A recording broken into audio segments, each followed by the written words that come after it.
Javi, un placer recibirte. Y una de las cosas que más admiro y siempre más he admirado de Smartick es en este mundo del emprendimiento tecnológico, que haya empresas que crecen y se consoliden sin venture capital. O sea, me parece increíble.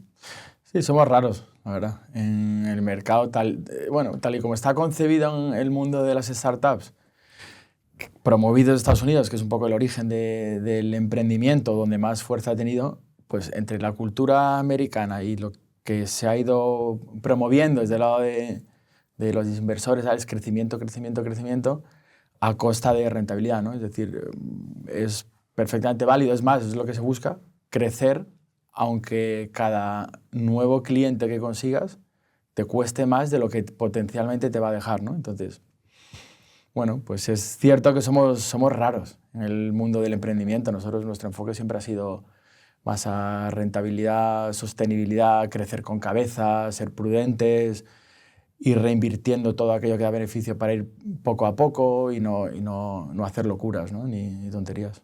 De entre todas las ideas de negocio que todos tenemos a lo largo del año, ¿por qué decidisteis apostar por la de Smartick?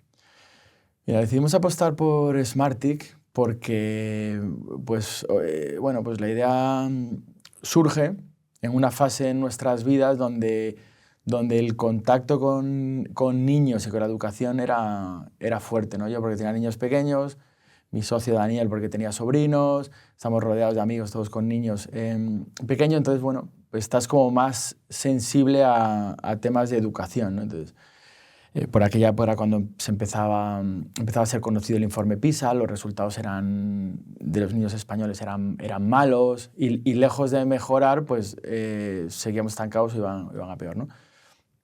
Eso unido a que todo empezamos a percibir como cierta frustración hacia las matemáticas, ¿no? Escuchas hablar a la gente mucho de yo soy de letras, se me dan fatal los números, y eso se transmite a los hijos también, ¿no?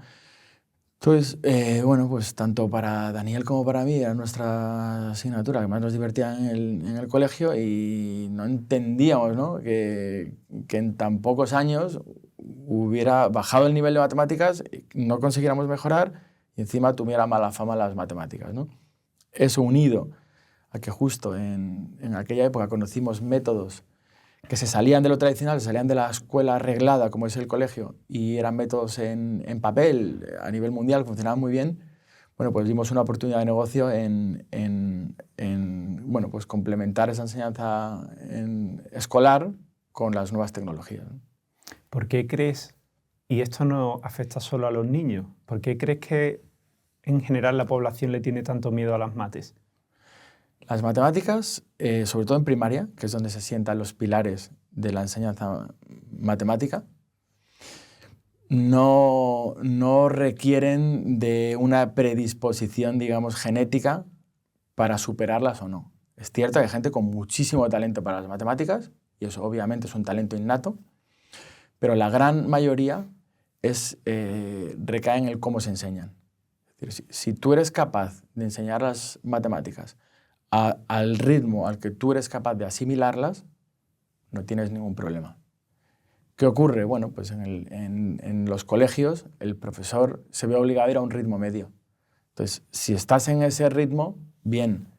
Si estás por encima, tienes mucha capacidad, pues es una pena, porque dejas capacidad ociosa, ¿no? Y te aburres, porque todo va más lento de lo que tú eres capaz de asimilar y no te motiva. Y por el contrario, si tu nivel de asimilar ese contenido, tu velocidad de aprendizaje, etcétera, es más lenta, pues vas perdiendo el paso. Entonces vas dejando huecos, etcétera, ¿no? Eso en matemáticas es especialmente sensible, ¿no? Porque esto es un edificio donde vas construyendo piedra a piedra. Es un aprendizaje muy secuencial, es decir, cada nuevo concepto se apoya en el anterior. En la medida que te vas dejando huecos, pues el edificio se empieza a tambalear. Y cuando las matemáticas se vuelven ya más abstractas, pues en finales de secundaria, bachillerato, pues ahí es donde empiezan los problemas serios. Y quizá otro problema, corrígeme si me equivoco, es tirar de memoria cuando las matemáticas, igual que ocurre con cualquier materia de estudio, se basan también mucho en la lógica, ¿no? Si entiendes el mecanismo, es mucho más fácil que progreses, ¿no? Sí, las matemáticas hay que entenderlas. Tienes que entender los fundamentos, el porqué de las operaciones y luego repetir, entrenar. Y es verdad que una vez que entrenas, empiezas a memorizar e interiorizar ciertas operaciones, como pueden ser las tablas de multiplicar, pero tú tienes que entender cuál es el concepto y cuál es la algoritmia, digamos, de la multiplicación. Eso por un lado. Y otra de las grandes críticas que se hace a las matemáticas es ¿para qué sirve esto, no? O sea, en mi día a día, a mí, ¿para qué me va a servir una ecuación de primer grado, una ecuación de segundo grado o el mínimo como un múltiplo, ¿no? Entonces es una mezcla de aprender a tu ritmo para mantener esa motivación, entenderlas porque tiene un componente lógico muy grande y luego ver la utilidad en el día a día. Al final Smartick es una plataforma digital para niños, si no me equivoco, de 4 a 14 años. ¿Cómo veis que afrontan los niños de hoy ese entorno digital? ¿Son tan nativos que para ellos lo normal es tener una tableta y resolver ahí todos los ejercicios, o hay que tener siempre también una parte analógica? Yo te diría que es justo, o sea, te haría la pregunta al revés. Lo no natural para los niños hoy en día es precisamente lo que hacen en el colegio. O sea, les sacas de su entorno, su mentalidad, sus procesos mentales y les llevas al papel. Y le intentas enseñar en un soporte que para ellos no es nada natural, ¿no? Dicho lo cual, es importantísimo el escribir, la grafía, el papel, el leer libros, etc., ¿no? Entonces, pues como todo en la vida, la virtud está en el término medio. Y estás tocando la segunda tecla de Smartick, súper importante, que es precisamente una herramienta para mejorar la comprensión lectora. Podríamos decir que España tiene ahí un problemilla, no es un país especialmente lector en el ámbito de la Unión Europea, y es otra habilidad transversal que te acompaña toda tu vida, ¿no? Mira, si tú me preguntaras, solo puedo quedarme con 2 habilidades transversales, prioritarias en la educación primaria, es dominar los números y leer bien y comprender bien lo que se lee. Porque cuando tú lees bien, tienes riqueza de vocabulario, buena ortografía, lees y comprendes lo que lees, el impacto en el aprendizaje de cualquier materia, desde biología, química hasta historia del arte, es mucho mayor, ¿no? Entonces, los pilares básicos de la educación primaria son las matemáticas y la comprensión lectora, claramente, ¿no? Entonces, para comprender bien lo que se lee, hay que entrenarlo, hay que trabajarlo, pero qué duda cabe que hay que empezar por leer. O sea, los niños tienen que leer y leer mucho. Entonces, ahí entramos en el conflicto que está muy de moda ahora sobre el uso de las pantallas, ¿no? Entonces, obviamente hay que limitar el uso de las pantallas. O sea, y te lo digo yo como emprendedor de una empresa tecnológica cuyo soporte es la pantalla. Pero la pantalla en sí no es buena ni mala. O sea, es el uso o el abuso que hacemos de las pantallas. Las pantallas con un fin educativo y no lúdico, como suele ser el uso que se le da, un fin educativo, limitando el contenido y limitando el tiempo al día, es una cosa fantástica. Ahí están los resultados, ¿no? Pero obviamente no puede ser el único canal que use un niño, ¿no? Ni muchísimo menos. Quizás en los niños haya una referencia interesante para saber si en general nos hemos convertido en lectores de sprint, ¿no? O sea, donde antes éramos capaces de leer 20, 25, 50 páginas, ahora leemos un titular, una entradilla o un par de páginas de una novela, ¿no? ¿Con los niños pasa lo mismo? Mira, si me permites una crítica, hablamos mucho de los niños. Los peores somos los padres, que no damos ejemplo. O sea, tú a un niño le dices, niño, deja ya el ordenador, deja la pantalla. En el momento que tú te estás guardando el móvil, después de haberte llevado media hora whatsappeando en un grupo de amigos, de padres, etc. Entonces, yo creo que para empezar hay que dar ejemplos. O sea, los niños nos imitan, ¿no? ¿Qué duda cabe que todas las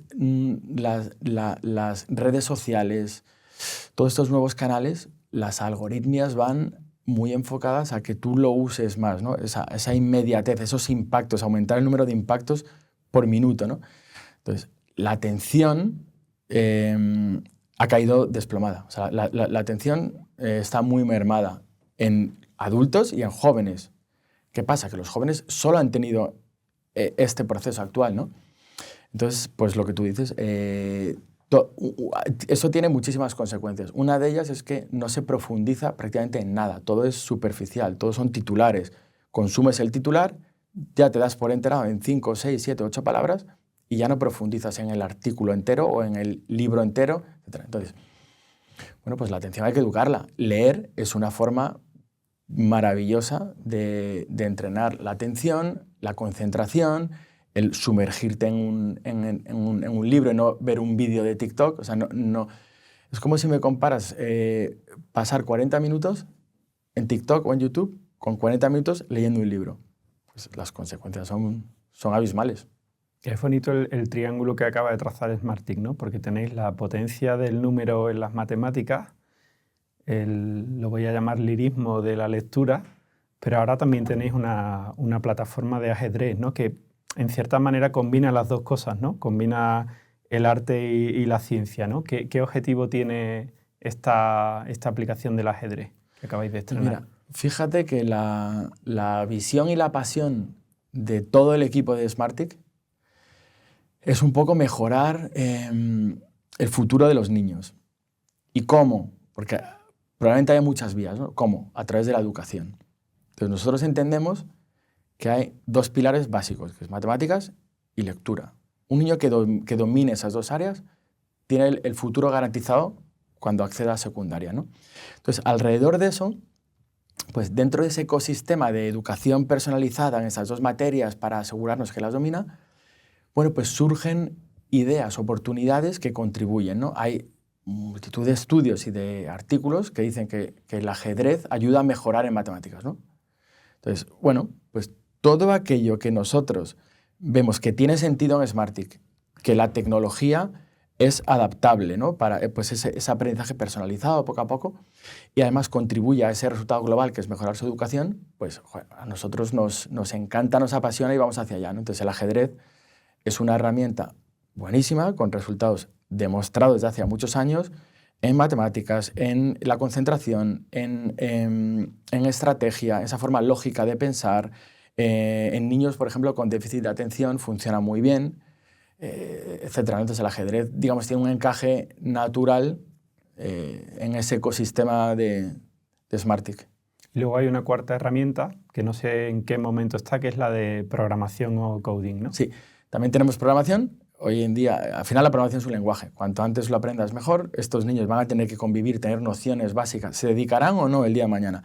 Pero nociones básicas de la programación van a necesitar. Son unas habilidades que van a tener que tener en el futuro, ¿no?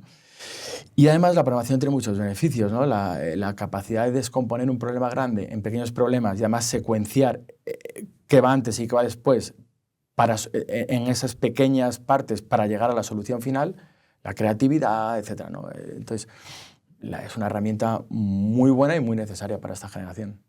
¿Tenemos un problema en España con la educación o somos un poco tremendistas? Bueno, yo creo que tenemos un problema, claramente, o bueno, por ser positivos, porque en la vida siempre hay que ser positivo y optimista, creo que tenemos margen de mejora. Margen de mejora aplicando metodologías personales. Yo creo que el futuro de la educación pasa por la personalización. Como todo, en la medida en que tú eres capaz de ofrecer ese contenido de una manera que ese alumno lo va a asimilar de manera óptima, pues qué duda cabe que complementar la clase en el colegio, la clase en grupo, ese rumbo y ese amor por las materias que te transmite un profesor, complementarlo con entrenamiento individualizado, profundo, a tu medida, es perfectamente complementario y yo creo que es hacia donde va el futuro. Si te dieran un superpoder que solo pudieras gastar una vez, ¿qué cambiarías en el mundo? ¿En cuanto a la educación te refieres o en general? A lo que tú quieras. Pues mira, me gustaría dar un futuro mejor, o, por un lado mejor a los niños y por el otro lado me gustaría que fuera justo. Es decir, que cada niño, hayas nacido donde hayas nacido, en la familia que hayas nacido, en el lugar que hayas nacido, sea cual sea tu género, tuvieras las mismas oportunidades que el niño con el nivel socioeconómico más alto, con el acceso a la educación de máximo nivel más favorable. Es decir, que, bueno, pues digamos que cada niño accediera a un futuro mejor gracias a tener un acceso igual a la educación de máxima calidad. Muchas gracias, Javi. Muchas gracias, Fede.